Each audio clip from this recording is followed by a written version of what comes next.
ആണ്. ഹസി ഒരുപാട് സ്വപ്നങ്ങളും പ്രതീക്ഷകളും ഒക്കെ ആയിട്ടാണ് ഏതൊരു ഭാര്യയെ പോലെയും തന്റെ ഭർത്താവ്, മക്കള്, കുടുംബം എന്ന് പറയുന്ന ഒരു പോസിറ്റീവ് ആയിട്ടുള്ള ഒരു വൈഫാണ്. പക്ഷെ ആളുടെ ലൈഫിലേക്ക് കല്യാണം കഴിഞ്ഞെത്തിയിട്ട് അവള് ഉദ്ദേശിക്കുന്ന രീതിയിലൊന്നും നേടാൻ കഴിഞ്ഞില്ല. അപ്പം തന്റെ ജീവിതവും തന്റെ മകളോ മകനോ തന്റെ കുടുംബം അത് മാത്രമേ അവളുടെ ലോകത്തുള്ളൂ. സോ മുത്തു എന്ന് പറയുന്ന ക്യാരക്ടറാണ് അഖിൽ ചെയ്യുന്നത്. മുത്തുവിന്റെ യഥാർത്ഥ ഇന്റൻഷൻ എന്താണെന്ന് ഹസിക്ക് അവള് മനസ്സിലാക്കാൻ ശ്രമിക്കുന്നില്ല. അപ്പൊ അങ്ങനെയുള്ള കഥാപാത്രമായിരുന്നു ചെയ്യാനുണ്ടായിരുന്നത്. ഇതിലേക്ക് വരുമ്പോ ഒരുപാട് ഹോംവർക്ക് വന്നിട്ടുണ്ട്. ഇല്ല, ഹോംവർക്ക് അങ്ങനെ ചെയ്യേണ്ടി വന്നിട്ടില്ല. കാരണം ഇവരാണ് കഷ്ടപ്പെട്ടത് കൂടുതലും. എനിക്ക് സ്പോർട്സ് റിലേറ്റഡ് മൂവിയുടെ ഭാഗമായി എന്നുള്ളത് സത്യമാണ്. പക്ഷെ ഒരു സാധാരണ കഥാപാത്രമാണ് ഇത്. അങ്ങനെ ഫിസിക്കൽ കഷ്ടപ്പാടുകളൊന്നും ഉണ്ടായിരുന്നില്ല. കഷ്ടപ്പാടുള്ള ഇവർക്കൊക്കെ ആയിരുന്നു. ഇതിലേക്ക് എന്താ പറയാ അഭിനയിക്കാൻ വന്നപ്പോ ഒരുപാട് സോങ് ഒക്കെ ഉണ്ട്. ഡാൻസ് പഠിച്ചിട്ടുണ്ടോ? ഇല്ല, ഡാൻസ് പഠിച്ചിട്ടില്ല. എനിക്ക് ഡാൻസ് സീക്വൻസസ് ഒന്നും ഉണ്ടായിരുന്നില്ല. ഇല്ല അങ്ങനെ ഉണ്ടായിരുന്നില്ല ഇതില്. ഡാൻസ് പഠിച്ചിട്ടില്ല. പക്ഷെ ആവശ്യമായ സാഹചര്യത്തിൽ ചെയ്യാറുണ്ട്. മുൻപ് ലാസ്റ്റ് റിലീസ് ആയത് ജംഗ എന്ന് പറയുന്ന മൂവിയായിരുന്നു. അതില് ഒരു പഞ്ചാബി പെൺകുട്ടിയുടെ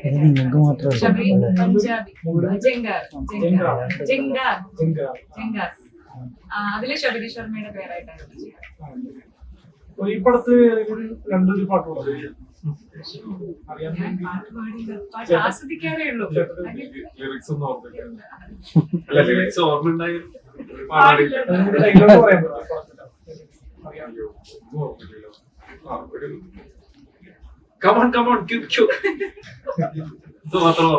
ചേട്ടന് ഒരുപാട് എനിക്ക് അടുത്തായിട്ട് ചോദിക്കാനുള്ള ചേട്ടൻ ഒരുപാട് പടങ്ങൾ ചെയ്തിട്ടുണ്ട് അല്ലെ? 6-8 പടങ്ങൾ. അപ്പോ എല്ലാ പടങ്ങളിലും ഈ ഒരു ബിഎഡ് ഗെറ്റപ്പിലാണ് താങ്കളെ കാണുന്നത്. അങ്ങനെ ഒരു ഗെറ്റപ്പിലാണ് ഞാൻ എല്ലാ പടങ്ങളിലും എത്തിപ്പെടുന്നത്. അപ്പൊ ഇനിയൊരു പടം വരികയാണെങ്കിൽ ഈ ഒരു ഗെറ്റപ്പിൽ നിന്ന് മാറിയിട്ട് മേക്ക് ഓവർ ചെയ്യാനായിട്ട് താങ്കൾക്ക് മേക്ക് ഓവർ നമുക്ക് ഒബിയസ്ലി ആഗ്രഹമുണ്ട്. ഒരു പടത്തിൽ അടുത്ത് താങ്കളുടെ പടത്തിൽ ക്ലീൻ ഷേവ് ചെയ്ത് അഭിനയിക്കാൻ പറഞ്ഞ ചെയ്യും. പിന്നെ ഇതിനും തയ്യാറാവും. അതുള്ള ഒരു ആർട്ടിസ്റ്റ് നമ്മൾ ഒരുപാട് ചെക്ക് ചെയ്തപ്പോഴൊക്കെ ഈ ലുക്കിലാണ് എല്ലാ പടങ്ങളും ചെയ്തുകൊണ്ട് ഈ ലുക്കിൽ തന്നെയാണ്. അത് എന്തുകൊണ്ട് ബേബി ആ പടം കിട്ടുന്ന ടൈമിൽ ഞാൻ ഈ ലുക്കിലായിരിക്കും ചിലപ്പോൾ. അങ്ങനെ താടി അങ്ങനെ വെട്ടി പഠിക്കാറില്ല. ഈ തിയേറ്റർ സക്സസ് താങ്കൾ നോക്കണം. പടങ്ങളൊക്കെ തിയേറ്ററിൽ വലിയ രീതിയിൽ സക്സസ് ആയിട്ട് തോന്നിയിട്ടുണ്ട്. അല്ല, നമ്മള് ഇതെങ്ങനെ ചെയ്താലും തിയേറ്ററിൽ സക്സസ് ആവാം. യൂട്യൂബിലൊക്കെ ഭയങ്കര വലിയ വ്യൂ ഒക്കെ ഉണ്ട് താങ്കളുടെ ഓരോ പടത്തില്.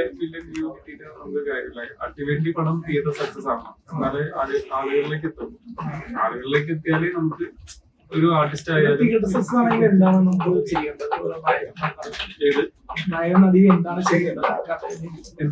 ക്യാരക്ടർ തരുമ്പോഴേ എന്തെങ്കിലും ചെയ്യാൻ പറ്റുമോ? അതിനനുസരിച്ചുള്ള ഹോംവർക്കുകളും കാര്യങ്ങളും ചെയ്യുക. അങ്ങനത്തെ ഇതാണ്. ഈ ഒരു സിനിമ മലബാർ ബേസ് ചെയ്തിരിക്കുന്നത്. ഞാനൊരു തൃശ്ശൂരുകാരനാണ്. അപ്പൊ എനിക്ക് ആ ലാംഗ്വേജും കാര്യങ്ങളും പഠിക്കാനായിട്ട് ഇത്തിരി ബുദ്ധിമുട്ടുണ്ടായിരുന്നു. അപ്പൊ അത് ഞാൻ അതിനനുസരിച്ച് ഹോംവർക്ക് ചെയ്യാറുണ്ട്. അങ്ങനത്തെ കാര്യങ്ങൾ. ഈ പുതുമുഖങ്ങളുടെ ഒരുപാട് പടങ്ങൾ ഇപ്പോ വിജയിക്കുന്നുണ്ട്. എല്ലാം ഓൾമോസ്റ്റ് വിജയിക്കുന്നുണ്ട്. ഈ ഒരു പടത്തിലേക്ക് എത്തുമ്പോൾ ആ ഒരു സക്സസ് പ്രതീക്ഷിക്കുന്നുണ്ട്.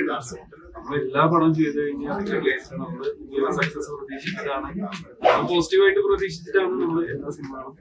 എന്തുകൊണ്ടായിരിക്കും ചില പടങ്ങള് നല്ല പടങ്ങളായിട്ടും നെഗറ്റീവായിട്ട് റിവ്യൂ പറയുന്നതായിട്ട്? നെഗറ്റീവായിട്ട് റിവ്യൂ അല്ല, നല്ല പടങ്ങളായാലും തിയേറ്റർ സക്സസ് ആവില്ല. അത് ആർട്ടിസ്റ്റിന്റെ കുറവായിരിക്കാം. വലിയ നോൺ ആർട്ടിസ്റ്റുകൾ ഇല്ലാത്ത പടങ്ങളൊക്കെ തിയേറ്ററിൽ കിട്ടുക പൊതുവെ കുറവാണ്.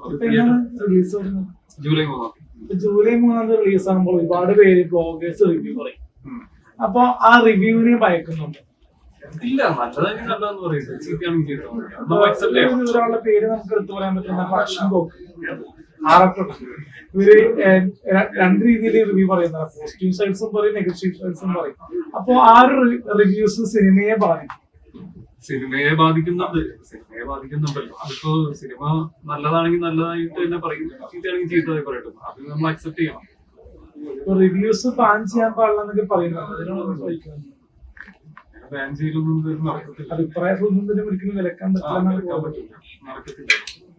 ഇതിലേക്ക് വരുമ്പോ ഈ കഥ ചേട്ടൻ വായിച്ചതാണോ പടം ചെയ്തത്? എങ്ങനെയുണ്ടായിരുന്നു കഥ വായിച്ചപ്പോൾ? അത് ഇഷ്ടപ്പെട്ടുകൊണ്ടാണ് സിനിമ ചെയ്തത്. കഥ വായിച്ചു കഴിഞ്ഞപ്പോ ആ കഥാപാത്രമായിട്ട് അഭിനയിച്ചു കഴിഞ്ഞപ്പോൾ എങ്ങനെയുണ്ടായിരുന്നു? അത് രണ്ടും മനസ്സിലായില്ല. കഥ വായിക്കുമ്പോ നമുക്ക് ഒരു ഐഡിയ കിട്ടുമല്ലോ ചെയ്യാനുള്ള. അപ്പൊ അത് ആ സംഭവങ്ങള് നമ്മള് സ്ക്രീനിലേക്ക് എത്തിക്കുമ്പോ ആ ഒരു വിഷ്വല് വേറെ ആയിരിക്കും. ഇല്ല, ആ ഒരു ഓൾമോസ്റ്റ് ആ ഒരു കഥാപാത്രം എങ്ങനെയാണോ ആ ഒരു രീതിയിലൊക്കെ തന്നെയാണ് അഭിനയിച്ചതെന്നുള്ള വിശ്വാസം അതൊരു ഡയറക്ടർ അംഗീകരിക്കും. എത്ര മാസം ഉണ്ടായിരുന്നു ഇതിന്റെ ഷൂട്ടിംഗ്? അറൗണ്ട് ഒരു 40 days പോയാലും. പിന്നെ ചോദിക്കാനുള്ള ഇതില് ഒരുപാട് ആക്ഷൻ രംഗങ്ങൾ താങ്കൾ ചെയ്യുന്നുണ്ട്. അപ്പൊ അത് എങ്ങനെയാണ് അത് ചെയ്യാൻ? പടങ്ങൾ ചെയ്തിട്ടുണ്ട്, പക്ഷെ ഈ ഒരു പടങ്ങളിൽ ആ ഒരു ക്യാരക്ടർ പെട്ടെന്ന് ചേഞ്ച് ആവുന്ന രീതിയിലൊക്കെ തോന്നി. കാരണം ആ ഒരു പെൺകുട്ടിയെ രക്ഷിക്കാൻ വേണ്ടി പറയുന്നില്ല. അപ്പൊ ആ ഒരു സംഭവം അല്ല, ആക്ഷൻ രംഗങ്ങൾ പൊതുവെ നമുക്ക് ഇഷ്ടമാണ് ചെയ്യാനായിട്ട്. പിന്നെ ഓരോ കഥയ്ക്ക് അനിവാര്യമായിട്ടുള്ള ചേഞ്ചസ് ആണല്ലോ വരുന്നത്. ക്യാരക്ടർ ചേഞ്ച് ആയാലും കാര്യങ്ങളൊക്കെ ആ കഥ പറയുന്ന പോലെയുള്ള പോകും. അതിനനുസരിച്ച് വർക്കൗട്ട് ചെയ്യും. ഈ ഡയലോഗ് കാണാതെ പഠിച്ചിട്ടാണോ അല്ലെങ്കിൽ ഓൺ ദ സ്പോട്ട് പ്രോംപ്റ്റിംഗ് ആണോ? ഡയലോഗ്സ് ഒന്നും കാണാതെ പഠിച്ചിട്ടില്ല, പ്രൗണ്ടിങ് ഉണ്ടായിരുന്നു. പിന്നെ ഞാൻ നേരത്തെ സൂചിപ്പിച്ച പോലെ ഒരുപാട് സംഭാഷണങ്ങൾ എനിക്കില്ല, വളരെ കുറച്ച് ആക്ഷൻസിലൂടെ മാത്രം, അങ്ങനെ കുറച്ച് മാത്രമേ ഉണ്ടായിരുന്നുള്ളൂ. കാരണം ക്യാരക്ടർ അതാണ്, ഫിലിം കണ്ടതല്ലോ, ക്യാരക്ടർ അങ്ങനെ ആയതുകൊണ്ട് ഓവർ ഡയലോഗ്സും കാര്യങ്ങളൊന്നും ഉണ്ടായിരുന്നില്ല. അല്ല, ഞാനല്ല. എന്തുകൊണ്ടാന്ന് ചോദിച്ചാല് ബുദ്ധിമുട്ടായതുകൊണ്ടാണ്. കാരണം മലപ്പുറം സ്ലാങ് ആയിരിക്കണമല്ലോ, അത് കുറച്ച് ടഫ് അല്ലേ, അതുകൊണ്ടാണ്. ഈ സിനിമ കാണാനുള്ള പ്രേക്ഷകരോട് എന്താ പറയുന്നത്? സിനിമ നിങ്ങളെ 2 മണിക്കൂർ എന്റർടൈൻ ചെയ്യിക്കും, ഞങ്ങളുടെ ഒരു വിശ്വാസമാണ്. റീലിലൊന്നും അധികം ആക്റ്റീവ് ഒരുപാട് ഇല്ല, ആവശ്യത്തിന്.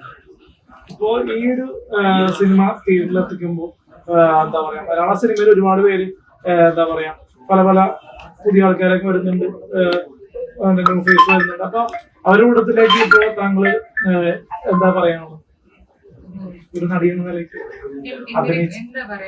അഭിനയം അഭിനയത്തെ കുറിച്ചോ? അതെന്താ എനിക്ക് മനസ്സിലായി. അഭിനയം എങ്ങനെ ആൾക്കാരെ വിലയിരുത്തണമെന്നാണ് ഉദ്ദേശിച്ചത്? നമുക്ക് തരുന്ന കഥാപാത്രത്തെ നന്നായിട്ട് പ്രസന്റ് ചെയ്യുക, അത് എന്തായാലും ഡയറക്ടർ നമ്മളെ ഇൻസ്ട്രക്ട് ചെയ്യും എങ്ങനെ ചെയ്യണം എന്നുള്ളത്, അത് അതുപോലെ ചെയ്യാന്നുള്ളതാണ്. ബാക്കി വിലയിരുത്തുന്നതൊക്കെ ഓഡിയൻസ് അല്ലേ. എനിക്ക് ഒരുപാട് പേര് സിനിമയെ ആഗ്രഹിക്കുന്ന ആൾക്കാരാണ്, ഒരുപാട് പേര് ഓഡിഷന് പോയിട്ടൊക്കെ കിട്ടാതിരിക്കുന്ന ആൾക്കാരാണ്. അത് ഇതുകൊണ്ടൊരു ചോദ്യമല്ല, എന്നാലും ഞാനൊരു പൊതുവെ ക്വസ്റ്റ്യൻ ചോദിക്കാൻ. അപ്പൊ അവരോട് എന്താണ് പറയാനുള്ളത്? ആക്ടിങ് ഇംപ്രൂവൈസ് ചെയ്തൊരു ഹീറോ ആകാൻ ശ്രമിച്ചിട്ട് കിട്ടാത്ത അവരോട് ഇപ്പൊ ഞാൻ എന്ത് പറയുന്നു വെച്ചാൽ, ഞാൻ കുറച്ച് സിനിമകൾ ചെയ്തിട്ടുണ്ടെങ്കിലും ഞാനിപ്പോ ഇതുവരേക്കും ഞാനൊരു നോൺ ആർട്ടിസ്റ്റ് അല്ല. അതായത് ഒരു കൂട്ടത്തിനിടയിൽ ഇറങ്ങി ചെല്ലുമ്പോൾ എന്നെ ഐഡന്റിഫൈ ചെയ്യാൻ. അപ്പൊ നമ്മൾ ആ ഒരു സ്റ്റേജിലോട്ട് എത്തണം. അങ്ങനെ ഒരു സ്റ്റേജിലോട്ട് എത്തിയാലല്ലോ നമുക്ക് എന്തെങ്കിലും അവർക്ക് വേണ്ടിയല്ല എന്തെങ്കിലും ഉപദേശം കൊടുക്കാൻ പറ്റും. സ്റ്റിൽ അല്ല, ഞാനും ഈ ഓഡിഷനും കാര്യങ്ങളൊക്കെ അറ്റൻഡ് ചെയ്ത എന്റെ ഫസ്റ്റ് സിനിമ ചെയ്തത്. ഒരുപാട് ഓഡിഷൻസ് അറ്റൻഡ് ചെയ്തിട്ടാണ് ഫസ്റ്റ് 2017 ഒരു സിനിമ ഞാൻ ചെയ്തത്. അപ്പൊ നമ്മള് ട്രൈ ചെയ്തോണ്ടിരിക്കുക. താങ്കളിപ്പോ സിനിമകൾ ചെയ്തോണ്ടിരിക്കുന്നത്, ഇപ്പൊ ഒരു ഷോർട്ട് ഫിലിം അല്ലെങ്കിൽ സീരിയലിലൊക്കെ വിളിച്ചാല് പോകുമല്ലോ? ഷോർട്ട് ഫിലിംസ് ഞാൻ ചെയ്യാറുണ്ട്. അപ്പൊ സാധാരണ ഈ സിനിമ നടന്മാര് പൊതുവെ ഷോർട്ട് ഫിലിംസിൽ അങ്ങനെ ആക്റ്റീവ് അല്ല.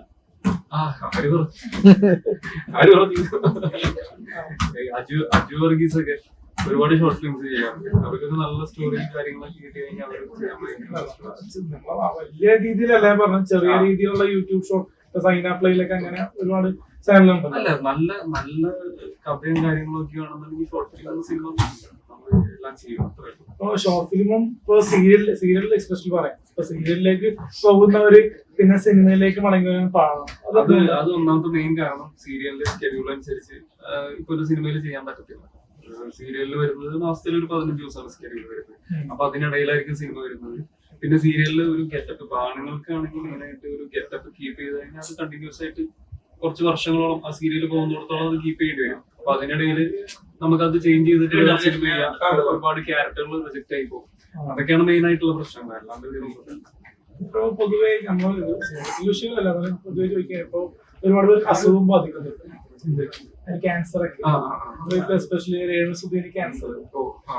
ഒരുപാട് പേര് സാമ്പത്തികമായിട്ട് സഹായിച്ചു.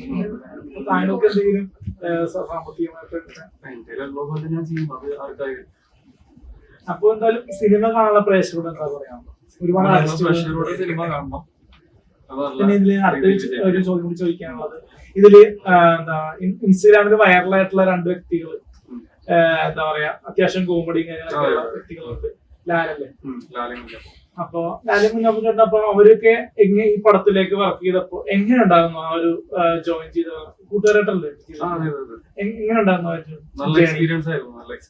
അവർ രണ്ടുപേരും ഭയങ്കര ഡൗൺ ടു എർത്ത് ആയ പേഴ്സൺസ് ആണ്. നല്ല ഫണ്ണി പേഴ്സൺസ് ആണ്. റീലിനെക്കാളും മാറ്റം സിനിമയിലേക്ക് കൊണ്ടുവന്നിട്ടുണ്ടെന്ന് താങ്കൾ വിശ്വസിക്കുന്നു? പിന്നെ തീർച്ചയായും. പിന്നെ ഒരുപാട് പുതുമുഖങ്ങൾ ഈ സിനിമയിൽ ചെറിയ ചെറിയ ഡയലോഗ്സ് ആണെങ്കിലും പറഞ്ഞു പോയിട്ടുണ്ട്.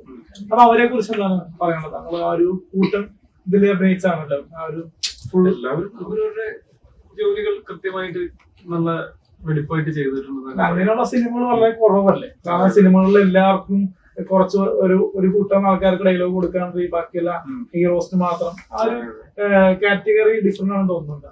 അല്ല, ഇത് അങ്ങനെ ഒരു നാട്ടിൻപുറത്ത് നടക്കുന്ന ഒരു സ്റ്റോറി അല്ലേ. അപ്പൊ എല്ലാവർക്കും അതിൽ ഭയങ്കര ഇമ്പോർട്ടൻസ് ആയിട്ട് വരുന്നുണ്ട്. ഒരാളിൽ മാത്രം ഫോക്കസ് ചെയ്ത് പോകുന്ന ഒരു സ്റ്റോറി അല്ല. അപ്പൊ ഇങ്ങനെയുള്ള ഒരു മൂവികൾ ഇനിയും മുൻപോട്ട് വരണമെന്ന് തോന്നുന്നുണ്ടോ? ഇങ്ങനെയുള്ളതും മറിച്ചായാലും എല്ലാം മുന്നോട്ട് തന്നെ വരണം.